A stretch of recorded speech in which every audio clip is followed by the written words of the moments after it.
যেটার মাধ্যমে একজন পরীক্ষিত ব্যক্তি হয়তো সম্মানিত হয় অথবা অপমানিত হয়। কিন্তু আমাদের যে পরীক্ষা, এই পরীক্ষা আসলে এটার সাথে সম্মান এবং অপমানের কোনো সম্পর্ক নাই।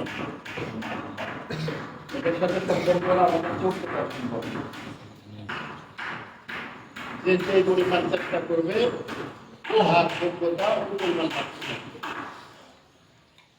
অনেক সময় একজন ছাত্র কিতাবের সব পড়াগুলো মুখস্থ করছে, কয়েকটা পড়া তার ধ্যান থেকে ছুটে গেছে অথবা তার আয়ত্তের বাইরে ছিল।